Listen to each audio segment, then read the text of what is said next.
ஆராதனையில திருத்துவ தேவனை குறித்து நாம் படிக்க போகிறோம். திருத்துவம்னா என்ன? தேவன் ஒருவரே, அது மூன்றாக செயல்படுகிறார். திருத்துவ தேவனை குறித்து நீங்க ஏதாவது கேள்விப்பட்டிருக்கீங்களான்றது எனக்கு தெரியாது. தேவன் மூன்று விதமாக செயல்படுகிறார். நம்முடைய தேவன் முதலாவதாக பார்க்கும்போது திருத்துவம் தேவன் ஒருவரே என்று பார்க்கிறோம். அப்படிதான் தேவன் ஒருவராக இருக்கிறார். இரண்டாவது, இயேசு கிறிஸ்து அவர் வார்த்தையாக வெளிப்பட்டார். ஆதியிலே இயேசுடைய தேசப்பாடு சரியான இல்ல, குமாரன் இல்ல, ஆனா வார்த்தை இருந்த, ஆதியிலே வார்த்தை இருந்தது என்று பார்க்கிறோம். அதுதான் இயேசு கிறிஸ்துவாக இருக்கிறார். தேவன் மனித அவதாரம் எடுத்து இந்த பூமியில இயேசு கிறிஸ்துவாக வெளிப்பட்டார். இரண்டாவதாக. மூன்றாவதாக பரிசுத்த ஆவியாக ஒரு ஆசாரியனாக வெளிப்பட்டார் என்று பார்க்கிறோம். பரிசுத்த ஆவியானவர் இப்பொழுது இந்த புதிய ஏற்பாட்டு நாட்கள்ல ஊற்றப்பட்டது. பரிசுத்த ஆவி ஆவியில் நடந்து அந்நிய பாஷையில பேசுகிறோம். ஆனால் அந்த காலத்துல பரிசுத்த ஆவி பூமியில ஊற்றப்படல. ஆனா தேவன் எப்படி செயல்பட்டார்? ஆவியானவர் ஆசாரியனாக அவர் வெளிப்பட்டார். இந்த மூன்று பேரும் ஒருவரே, தேவன் ஒருவரே. தேவன் தேவனாக அவர் செயல்படுகிறார், ஒருவராக. இரண்டாவது, இயேசு கிறிஸ்து குமாரன் வார்த்தையாக செயல்படுகிறார். மூன்றாவதாக பரிசுத்த ஆவியானவர் ஒரு ஆசாரியனாக செயல்படுகிறார். அப்போ மூன்று பேர் இருக்கிறார்கள். ஆனால் சில சபைக்காரர்கள், சில கிறிஸ்துவர்கள் தேவன் ஒருவர் மாத்திரம் தான் சொல்கிறார்கள்.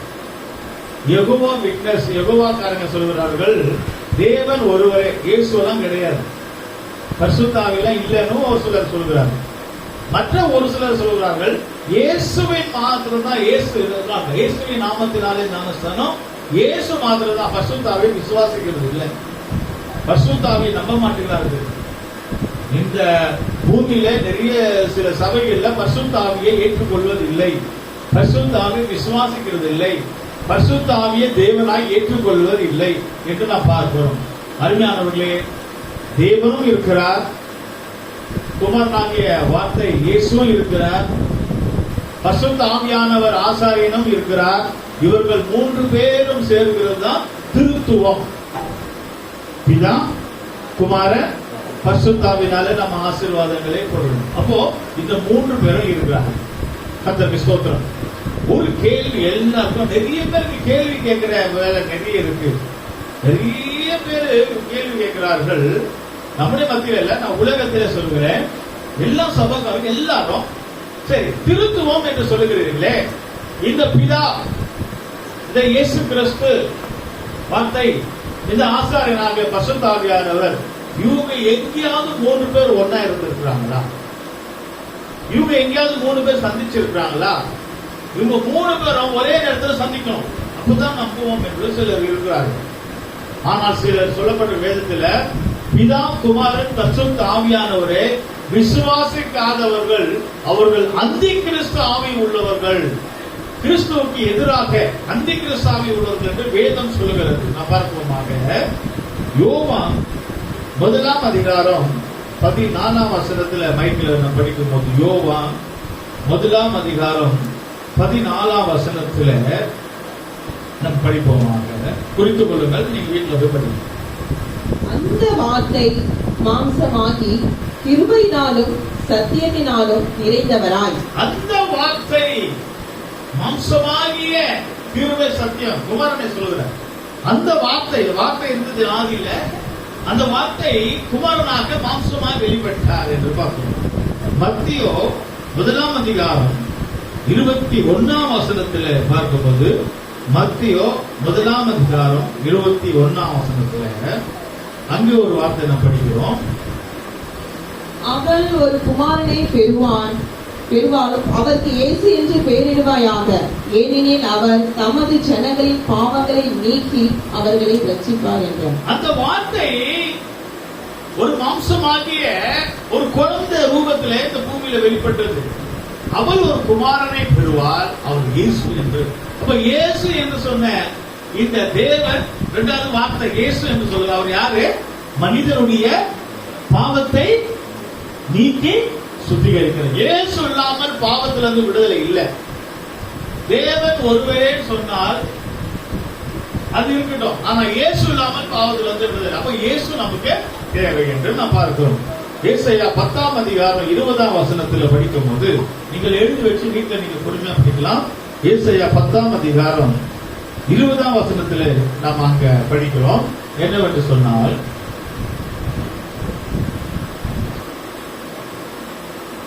அக்காலத்திலே இஸ்ரவேலில் மீதியானவர்களும் யாக்கோபின் வம்சத்தில் தப்பினவர்களும் பின்னொரு போதும் தங்களை அடித்தவனை சார்ந்து கொள்ளாமல் இஸ்ரவேலின் பரிசுத்தராகிய கர்த்தரையே உண்மையாய் சார்ந்து கொள்வார்கள். இஸ்ரவேலின் பரிசுத்தரே உண்மையாய் சார்ந்து கொள்வார்கள். அப்ப இந்த பரிசுத்தமான தேவன் அவர் பிதாவாகிய தேவனாக இருக்கிறார். அந்த பிதாவாகிய தேவன் இந்த பூமியில வந்து மனுஷனோடு வாழ முடியாது. அவர் இடப்பட்டார். மனிதன் பாவம் செய்த பிற்பாடு மனிதனும் தேவனும் பிரிந்து போய்விட்டார்கள். அப்ப இந்த தேவன் குமாரனை அனுப்பினார். அவர் வார்த்தையாக இருந்தார்.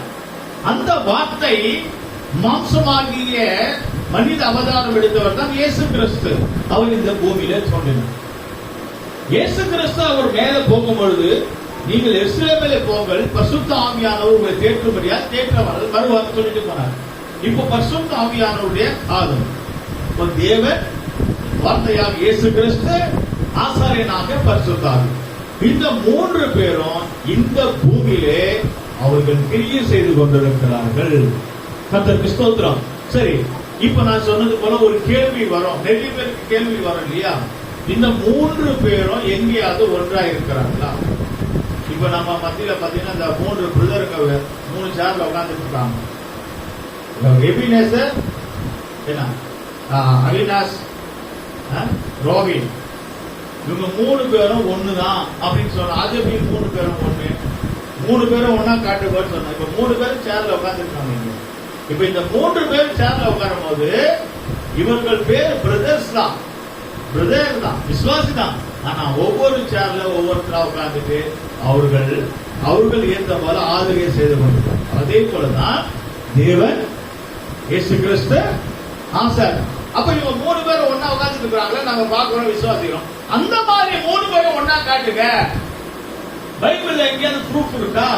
3 பேரும் ஒன்னா சந்திக்கிறாங்களா என்ற ஒரு கேள்வி வரும். இது மாத்திரமல்ல, இப்பொழுது லைவ்ல யூடியூப்ல போய் கொண்டிருக்கிற இது தேசத்துல உலகத்துல யாரா இருந்தாலும் அந்த ஒரு கேள்வி வரும். இந்த சீலோவான் சபை பாஸ்டர், பெந்தகோஸ்து பாஸ்டர் திருத்துவம் என்று சொல்கிறார்கள், பிதா குமார பரிசுத்த ஆவி என்று சொல்கிறார்களே, இதுக்கு அர்த்தம் இருக்கா, இதுக்கு பதில் இருக்கா என்று ஒரு கேள்வி வரும். அந்த கேள்விக்கு பதில் நாங்கள் சொல்கிறோம். பிதா குமாரன் பரிசுத்த ஆவியானவர் 3 பேரும் ஒன்றாய் ஒரு சில இடங்களிலே ஆதியிலிருந்து அவர்கள் கிரியை செய்து கொண்டிருக்கிறார்கள். ஆதியில இயேசு கிறிஸ்து கிடையாது. 2000 வருடங்களுக்கு தான் இயேசு கிறிஸ்து. அப்ப இயேசு கிறிஸ்து இருந்தாரா ஆதாமை உண்டாக்கும் போது? இந்த பூமியை உண்டாக்கும் போது இயேசு இருந்தாரா என்ற ஒரு கேள்வி. இயேசு இல்ல, வார்த்தை இருந்தது. ஓகேங்களா? இப்ப நம்ம பார்க்கலாமா? உதாரணமாக சில எக்ஸாம்பிள் உங்களுக்கு சில பாயிண்ட் கொடுக்குறேன். ஃபர்ஸ்ட், மனிதனை தேவன் உண்டாக்கும் பொழுது ஏன் சாயலாக உண்டாக்குவோம் என்றால் சொல்லலை, நமது சாயலாக நமது ரூபத்தின்படி என்று அந்த பன்மையை கொண்டு வருகிறார். ஆதியாகமம் 1ஆம் அதிகாரம் 26ஆம் வசனத்தில் நாம் படிக்கிறோம். ஆதியாகமம் 1ஆம் அதிகாரம் 26ஆம் வசனம். பின்பு தேவன் நமது சாயலாகவும் நமது ரூபத்தின் படியையும் மனுஷனை உண்டாக்குவோமாக. இதுல கவனிக்க வேண்டும், மனிதனை உண்டாக்கும் பொழுது அவர் சொல்கிறார் நமது சாயலாக, நமது ரூபம் சொல்லும் போது அங்க ஒருவர் இல்ல. இப்போ எபினேசர் பிரதர் சேரா பார்த்து ஏன் பையன் ஏன் பையன் என்ன மாதிரி இருக்கான்னு அவர் சொல்லுவார் இல்லையா? ஏன் பையன் அது ஒருமையை காட்டுது. இப்ப அவர் வந்து இது நம்ம பையன் சொல்ல முடியாது, எல்லாருடைய பையன் அவன் கிடையாது. அவர் என்ன சொல்றாரு? ஏன் பையன். அப்போ ஏன் பையன் எனது ரூபத்தின்படி எனது சாயலா என்ன மாதிரி இருக்கிறான் என் பையன், என் பொண்ணு என்ன மாதிரி சொன்னா அது ஒருமை. ஒரு ஆளு நமது ரூபத்தின்படி நமது சாயலா சொல்லும் போது அங்க ஒரு ஆள் இல்லைன்னு அர்த்தம். அப்ப எத்தனை பேர் இருக்காங்க? 3 பேராக இருக்கிறாங்க. தேவன், வார்த்தையாக இயேசு கிறிஸ்து, பரிசுத்த ஆவியானவர். ஓகே, 3 பேரும் மனிதனை உண்டாக்கும் போது 3 பேரும் சேர்ந்துதான் உண்டாக்குறாங்க. ஆதாமை உண்டாக்கும் போது உங்களையும் என்னையும் மனிதனை உண்டாக்கும் பொழுது தேவன் ஏதோ அப்படி வார்த்தையில உண்டாக்கல, அவர் உண்டாக்குறார், சிருஷ்டிக்கிறார்.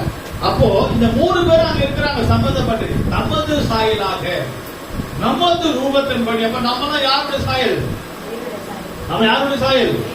தேவனுடைய சாயல். நம்ம யாரை போல இருக்கிறோம்? தேவனை போல இருக்குல்ல. அப்ப உங்க பிள்ளைகளை பார்த்து நீங்க என்ன சொல்றீங்க? ஏ சனிய, ஏ நாயே.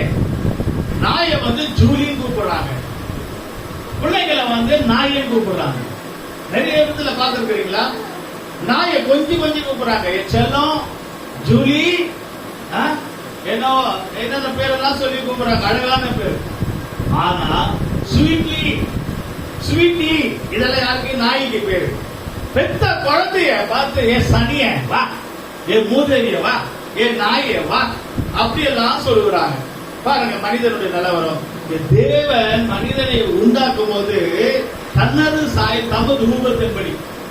நம்ம எல்லாம் தேவ சாயலாக உண்டாக்கி இருக்கிறோம். நம்மள யார போல இருக்கோம்? தேவனை போல. தேவனை போல இருக்கிற அந்த வாஞ்ச உலகம் ஒரு அல்லேலூயா சொல்லுவோம். இனியாவது யாரையாவது சனிய, நாய, பேய நினைச்சீங்க சொல்லாது. ஓகேங்களா? கர்த்தருக்கு ஸ்தோத்திரம். அங்க மனிதனை உண்டாக்கும் போது 3 பேர் சந்திக்கிறாங்க. இரண்டாவது, மனிதனை உண்டாக்குன பிற்பாடு மனிதன் என்ன செய்யறான்? இப்ப தவறு செய்கிறான், அவன் பாவம் செய்கிறான். பாவம் செய்து கீழ்ப்படியாமல் தவறு செய்த பொழுது தேவன் உண்டாக்குன தேவன் மனஸ்தாபம் பண்ணுகிறாரு. ஐயோ, நம்மை போல ஒருவனாக மாற்றப்பட்டானே. கண்ணு திறக்கப்பட்டுச்சு அவனுக்கு. அது வரைக்கும் அவன் பாவம் கண்ணு திறக்கப்படல. அவன் நிர்வாணியா இருந்தா கூட அவனுக்கு அது தெரியல, மகிமையா இருந்தான். இப்ப தேவன் அவர் மனஸ்தாபப்படுகிறார். நம்மை போல, நம்ம ஒருவரை போல, நம்மை போல அவன் மாறிட்டார் என்று ஆதியாகமம் 3ஆம் அதிகாரம் 22ஆம் வசனத்துல மனிதன் நம்மில் ஒருவனை போல ஆனான் என்று அவர் சொல்லுகிறார். பின்பு தேவனாகிய கர்த்தர், இதோ மனுஷன் நன்மை தீமை அறியத்தக்கவனாய் நம்மில் ஒருவரை போல் ஆனான்.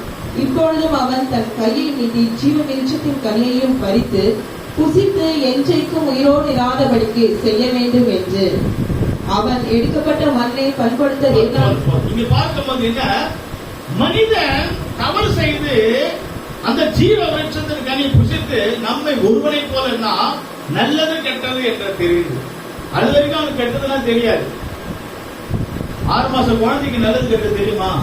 தெரியாது. அதுக்கு ட்ரெஸ் போட்டாலும் சரி, ட்ரெஸ் போடாவிட்டாலும் சரி, 6 மாசம் குழந்தைக்கு ஒண்ணுமே தெரியாது. அது கபடு தெரியாது, கோபம் இருக்காது, போராம இருக்காது, அதுக்கு எந்த கோபம் இருக்காது. குழந்தை, இந்த மனிதன் குழந்தை போல அவன் இருந்தான். இப்ப தேவன் சொல்கிறார், அவன் அந்த கனியை புசித்து நன்மை தீமை அறியத்தக்க நம்மில் ஒருவனை போல மாறினான். கர்த்தருக்கு ஸ்தோத்திரம். அருமையானவர்களே, என்னை போல மாறினான் அவர் சொல்ல. என் பையன் என்ன மாதிரி, என் பொண்ணு என்ன மாதிரி நல்லா பாட்டு பாடுவான், என் பொண்ணு என்ன மாதிரி நல்லா சமையல் செய்வான், என் பையன் என்ன மாதிரி கோபக்காரன், என் பையன் என்ன மாதிரி பைக் எல்லாம் ஓட்டுவான் அப்படி சொல்லுவான். ஆனா இங்க எப்படி சொல்ற தேவன், நம்மில் நம்மை போல அவன் மாறிவிட்டான். கர்த்தருக்கு ஸ்தோத்திரம். அவர் மனஸ்தாபப்படும் போது கூட அங்க 3 பேர் இருக்கிறார்கள். இப்போ மனிதர்கள் பெருகி சுயமாக ஒரு பெரிய கோபுரத்தை கட்டுகிறார்கள். கர்த்தருக்கு ஸ்தோத்திரம்.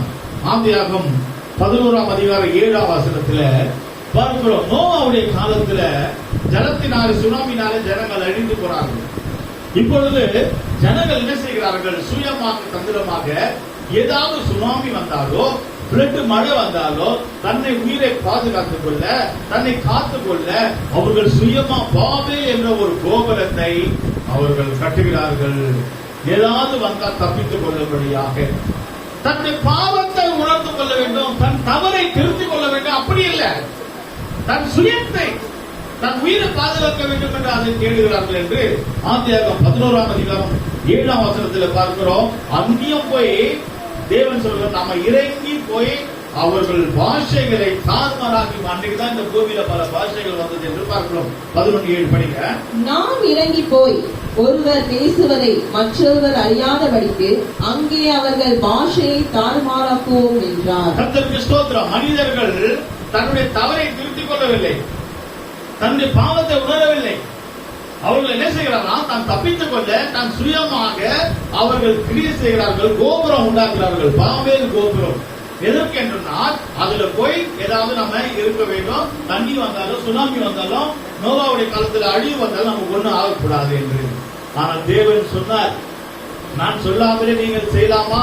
சுயமாக நீங்கள் இதை கட்டுகிறீர்கள், இதோ உங்க வேலையை நிறுத்துகிறேன் என்று சொல்லி அவர் சொல்ற, நாம் இறங்கி போய், நான் போவேன்னு சொல்ல, அவர் என்ன சொல்றார்? நாம் இறங்கி போய். புரியுதுங்களா? ஆனா அங்க இயேசு வருகை வரும்போது சொல்றார், இதோ நான் சீக்கிரமாக வருகிறேன். நாங்கள் வருகிறேன் சொல்லல, நான் வருகிறேன் சீக்கிரமாக. கர்த்தருக்கு ஸ்தோத்திரம். இங்க என்ன சொல்கிறார்?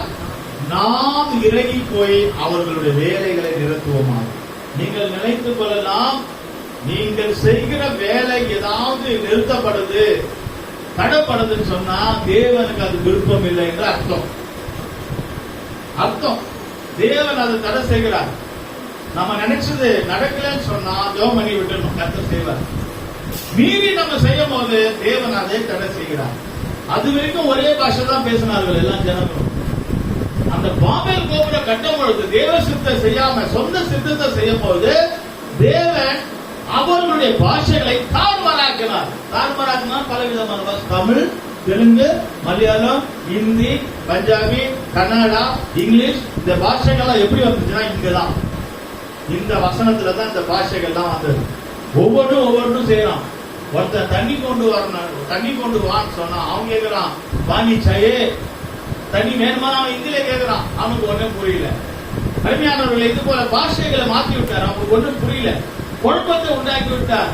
உன் குடும்பத்தில ஒரு குழப்பம் வருது, உன் மத்தியில ஒரு குழப்பம் வருது, வேலை செய்யற இடத்துல ஒரு குழப்பம் வருதுன்னு சொன்னால் ஏதோ ஆண்டவர் அங்க வேலை செய்து கொண்டிருக்கிறார். உடனே சரண்டர் ஆகணும். ஆண்டவரே இந்த மன்னிப்பு சொல்லி. நம்ம சுயமாக எந்த வேலை செய்தாலும் ஆண்டவருக்கு பிடிக்காது, ஆண்டவருக்கு என்ன செய்யாது? பிடிக்காது. கர்த்தருக்கு ஸ்தோத்திரம். சில தேவ பிள்ளைகள் பாஸ்டருக்கு போன் சொல்லிட்டு, ஐயா நாங்கள் இந்த வாரம் வரமாட்டோம் என்று சொல்லுவார்கள். பாஸ்டர் தெரியும், பாஸ்டர் கேட்பார், ஏமா வரல அப்படின்னு சொன்னா, நாங்க ஒரு இடத்துக்கு போறோம் ஐயா, நீதியான நேர்மையான காரியம் சொல்லுவார்கள். ஓகே, சொல்றது கரெக்டான தைரியம். அப்ப அதே நேரத்துல அதே ஆளுதான் இன்னொரு முறை போகும்போது சொல்லாம போயிடுவாங்க. என்ன விஷயம்? சொன்னால் கண்டிப்பா கேட்பார், பாஸ்டர் எங்க போறீங்கன்னு. அப்ப சொன்னாலும் பாஸ்டர் திட்டுவாரு. ஏன் திட்டுறாரு? நீ போற இடம் சரியில்லை, கரெக்டான இடம் தான் நீ சொல்லிட்டு போற, சொல்லிட்டு போற ஆள் தான் சொல்லாம ஏன் போற? போற இடம் சரியில்லை. நீ போற இடம் சுயமான இடம், உன் சொந்தமான இடம், உன் விருப்பமான இடம், உன் இச்சை, உன் நிலவரம், உன்னுடைய மனதை நிறைவேற்ற உன் சுயமா நீ போற அந்த இடத்துக்கு என்ன செய்யறோம்? சொல்லாம போறோம். ஆனால் தேவன் விருப்பப்பட மாட்டார். நீ சொல்லாம போகும்போது, சுயமா போகும்போது தேவன் அந்த இடத்துல கடுபிடி உண்டாக்கிறார். அங்க போற சமாதானத்தை இழந்து போகுது. அதுதான் நீங்க சொல்லப்பட்டு நோவாவுடைய பேழை உண்டாக்க முடியாது. நோவா சொன்னார், நோவாவே பேழை உண்டாக்கு. ஜலம் வரும்போது, இந்த உலகத்தில் அழிவு வரும்போது தப்பித்துக் கொள்ள பேழை உண்டாக்கு, சபை உண்டாக்கு சொன்னார். கர்த்தருக்கு ஸ்தோத்திரம். அதே தேவன் பாபேல் கோபுரத்தை உண்டாக்குன்னு சொன்னாரா? இல்லையே. தேவன் சொல்லாத காரியத்தை நீ ஏன் செய்த? கர்த்தர் சொல்லாத காரியத்தை நீ ஏன் செய்த? அப்ப அங்க செய்யும் போது தேவனுக்கு விருப்பம் இல்லாத காரியம். அப்படிதானே? கர்த்தருக்கு ஸ்தோத்திரம். நீங்க நல்லா பாருங்க, ஒரு குழந்தைக்கு குழந்தை பிறக்குது, குழந்தை பிறந்து ஜெபம் பண்ண கொண்டு வராங்க. ஐயா ஜெபம் பண்ணுங்க, பாஸ்டர் ஜெபம் பண்ண சொல்லி குழந்தைக்கு ஜெபம் பண்றோம், பேர் வைக்கிறோம். ஒரு ஆம்பளை பிள்ளை வச்சுக்கோங்க, ஒரு ஆம்பளை குழந்தைய ஜெபம் பண்ணி பேர் வைக்கிறோம். கர்த்தர் கொடுத்தா கர்த்தர் பேர் வைக்க உதவி செய்தா பிரதிஷ்டெல்லாம் பண்றோம். அதே குழந்தை அதே பேர் வச்சு அதே நம்ம பண்றோம். அதே நேரத்துல பாஸ்டருக்கு சொல்லாத கொள்ளாத ஓடி போய் ஆம்பளை குழந்தைக்கு காது குத்துறமே, அன்னைக்கு சொன்னமா பாஸ்டருக்கு? இல்ல. ஆம்பளை பிள்ளைக்கு காது குத்துறா, பாஸ்டர் திட்டு வரல. பொம்பளை பிள்ளைக்கு காது குத்துனா சரி விட்டுறாரு பொம்பளை பிள்ளை. ஆம்பளை பிள்ளைக்கு காது குத்தும் போது பாஸ்டர் கேட்பாரு, ஆம்பளை பிள்ளை காது குத்துற, அப்ப அங்க சொல்லாம போய் காது குத்திட்டு வந்துருவாங்க. அப்ப அது என்ன? அவங்க இஷ்டமா, அவங்க சுயமா. இதுதான் ஆண்டவர் சொன்னாரு, நோவா பேழை உண்டாக்கு என்று. ஆனா அதே ஆண்டவர், அதே தேவன் பாபேல் கோபுரத்தை உண்டாக்கி நீ சொல்லவில்லை, நீ தப்பித்துக் கொள்ள சொல்லவில்லை. உன்னை உண்டாக்கின தேவன் உன்னை பாதுகாக்க, உன்னை தப்பித்துக் கொள்ள அவர் வல்லவராக இருக்கிறார். ஹல்லேலூயா. நம்ம பயந்து சுயமா எதுவும் செய்ய வேண்டாம். நம்மள பயந்து பயத்துல எதுவும் நம்ம செய்ய வேண்டாம். கர்த்தருக்கு ஸ்தோத்திரம். அருமையானவர்களே, தேவன் அந்த இடத்துல பாபேல் கோபுரத்தை நிறுத்தினார். நீ சுயமாக எந்த வேலை செய்தாலும், சுயமாக என்ன செய்தாலும் கர்த்தர் அதை மாற்றி போடுவார். தேவன் யோனாவை பார்த்து சொன்னார், நீ போய் நினைவுக்கு தீர்க்க தரிசனம் சொல்லு என்று. அவன் நினைவுக்கு போகாமல் சுயமாக தர்ஷஸ் கப்பல்ல போய் உறங்கினான். கர்த்தருடைய வேலையை செய்யாமல், கர்த்தருடைய சபைக்கு வராமல், கர்த்தருடைய ஊழியத்தை செய்யாமல் அவன் தூங்க போனான். தேவன் தூங்க விட்டாரா? தூங்க விடல. கப்பல் ஆடுது, அந்த கப்பல் ஆடுது. அப்ப ஒரு அர்த்தம் என்ன? என்னாலதான் இந்த கப்பல் ஆடுகிறது, என்னாலதான் இந்த கப்பல்ல பிரச்சனை. கப்பல் தூக்கி அவன் தண்ணியில போடுறாங்க, தண்ணிக்கு பிரச்சனை. தண்ணியில இருந்து மீன் வயிற்றுல போறான், மீனுக்கு பிரச்சனை. மீன் அவன் சாப்பிட முடியலங்க, மீனுக்கு வயிறு வலிக்குதுன்னு நினைக்கிறேன். அந்த மீன் கொண்டு வந்து அவன் வெளியே கட்டினது. அப்ப மனம் திரும்புறான்னு பாருங்க. நீ மனம் திரும்பாவிட்டால் நீ இருக்கிற அந்த கப்பல் ஆடும். நீ மனம் திரும்பாவிட்டால் நீ இருக்கிற உன் வீட்டுக்குள்ள அசை வரும், உன் வீட்டுக்குள்ள பிரச்சனை வரும், உனக்குள்ள பிரச்சனை வரும். எங்க போனாலும் பிரச்சனை வந்து கொண்டே இருக்கும். என்றைக்கு நீ மனம் திரும்புறாயோ, என்றைக்கு ஆண்டவர்கிட்ட வருகிறாயோ, அன்றைக்கு எல்லாம் சால்வ் ஆயிடும். ஹல்லேலூயா. கர்த்தருக்கு ஸ்தோத்திரம். அடுத்ததாக ஒன்று, இன்றைக்கு கொஞ்சம் சீக்கிரமாக முடிக்க விரும்புகிறேன் என்றால் நமக்கு வேலை வெளியே வேலை செய்ய போற மாற்றி வந்திருக்காங்க. மத்திய சுவிசேஷம் 3ஆம் அதிகாரம் 16ஆம் வசனம் 17ஆம் வசனத்துல, இது புதிய ஏற்பாட்டுல 3 பேர் நீங்க ஒன்றா சந்திக்கிறாங்க. மத்திய 3:16, 17. இயேசு ஞானஸ்நானம் பெற்று இயேசு கிறிஸ்து இப்ப ஞானஸ்நானம் பெறும்படியாக அன்னைக்கு போய் ஜலத்திலிருந்து வெளியே வருகிறார். ஜலத்திலிருந்து கரையேறின உடனே ஞானஸ்நானம் எடுத்து தண்ணி வெளியே வரும்போது இதோ வானம் அவருக்கு திறக்கப்பட்டது. வானம் அங்கே திறக்கப்படுகிறது. ஞானஸ்நானம் எடுக்கும் பொழுது தேவ ஆவி புறாவை போல இறங்கி தம்மேல் வருகிறதை கண்டார். தேவனுடைய ஆவி இப்ப எப்படி இருக்கிறது? புறாவை போல வருகிறதை அவர் பார்க்கிறார். அன்றியும் வானத்திலிருந்து ஒரு சத்தம் உண்டாகி,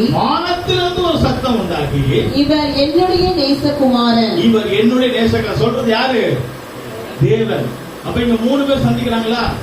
இயேசு கிறிஸ்து முதல் ஞானஸ்நானம் எடுத்துட்டு எங்கிருந்து வர்றாரு? வெளியே கரையில வர்றாரு. அப்போ தெரிஞ்சுங்க, இது முழுக்க ஞானஸ்நானம். ஒரு மக்குல ஒரு பக்கெட்ல தண்ணி ஊற்றி விட்டாருன்னா அவர் ஞானஸ்நானம் எடுத்துன்னு சொல்லணும். ஆனா இவருக்கு ஞானஸ்நானம், ஏசப்பாவே ஞானஸ்நானம் எடுத்து எங்கிருந்து வர்றாரு? கரையில வர்றாரு. அப்ப எங்கிருந்து வர்றாரு? தண்ணிக்குள்ளது வர்றாரு, தண்ணிக்குள்ளது வர்றாரு. அப்போ முழுக்கு ஞானஸ்தானம். ஏசப்பா எடுத்தது என்ன ஞானஸ்தானம்? முழுக்கு.